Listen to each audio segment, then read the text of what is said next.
I stood in the corner of the living room, phone in hand, taping my little sister shrieking with delight.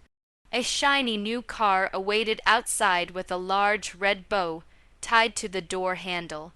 If you're new, please subscribe to our channel, like this video, and don't forget to share it with your family and friends. Also, let us know where you're watching from. My parents had just presented her with keys as a graduation present.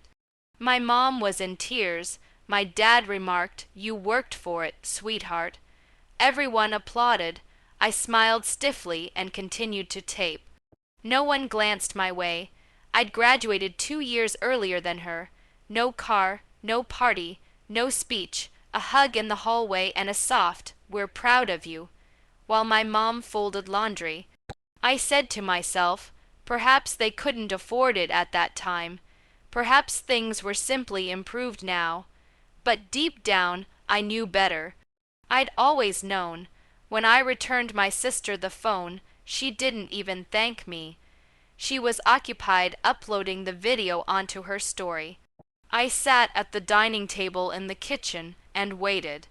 My mom came in after a few minutes and said, "We hope you're not feeling some type of way. It's just your sister really did her best. You know how terrible her grades were in junior year." I shook my head slowly. "Yeah, I used to tutor her every evening." She blinked, then steered the conversation elsewhere. "You still job hunting." My chest constricted.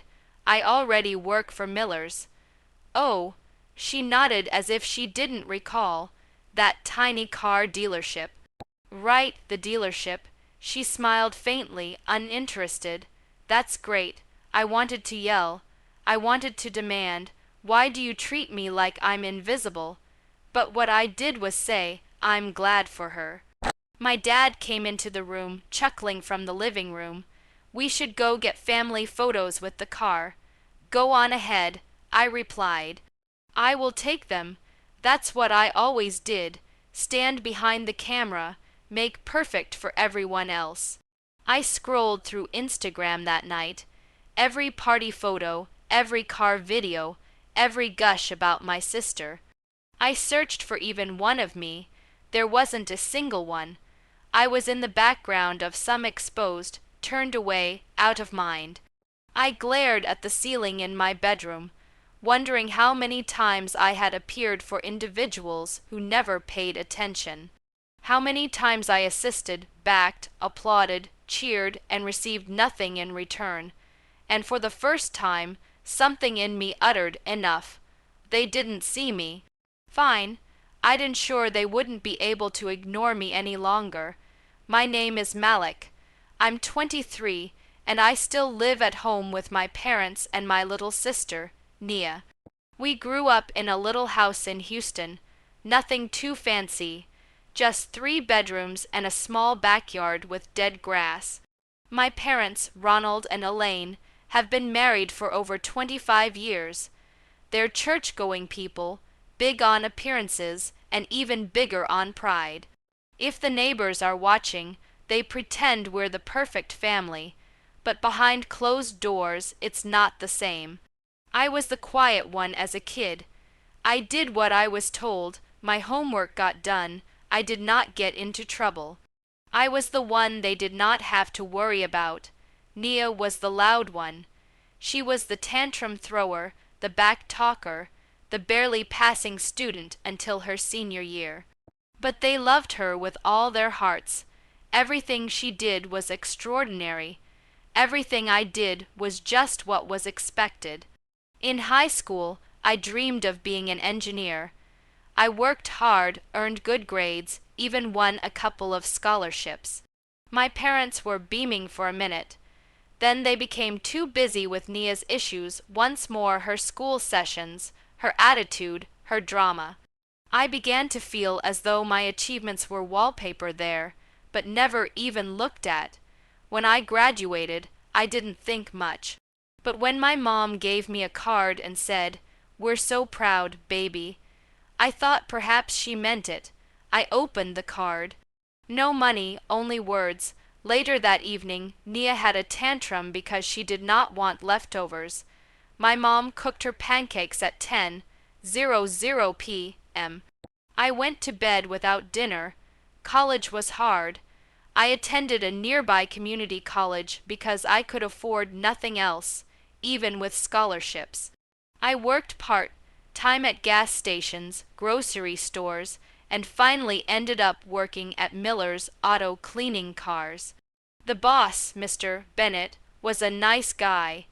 He told me I was the type who came to work on time and didn't complain.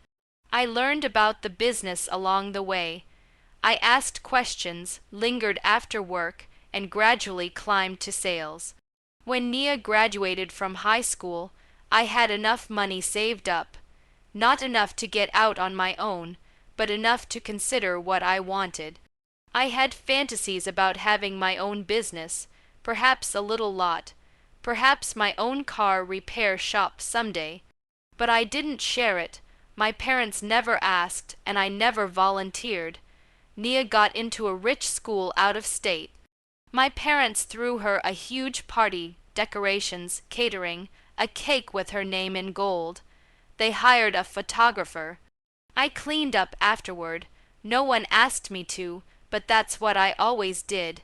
Now a year ago, she graduated college, and they bestowed upon her a car, a brand new silver Honda. I recall being in the same kitchen a few years ago, asking if I could use the car for a job interview. My mom asked, "Can't you take the bus?" My dad said, "Don't be so dependent." I walked 2 miles in dress shoes that day. I didn't get the job. Folks refer to fairness as if it's an actual reality, but in my home, fairness wasn't so much as discussed. It was simply assumed. Nia required more, so she received more. I required less, so I was overlooked. And even though I'm bigger now, that still hurts. We weren't a terrible family, not that kind of terrible. There was no yelling, no hitting, just a silent sort of hurting. A sort that accompanies you to the dinner table when no one inquires about your day. A sort that questions your value when your birthday is overlooked. A sort that makes you feel like you're invisible even when you're in the same room. I believe the toughest thing is that I never actually blamed them until now. I kept reminding myself they were doing their best. But when I watched Nia get given those keys, when I watched my dad embrace her, as if she were the center of his universe, I knew something. They noticed her. They loved her big, out loud, without reservation. Me, I was the bonus kid, the one who avoided being in trouble and occupied the least amount of space. But I was finished being the background.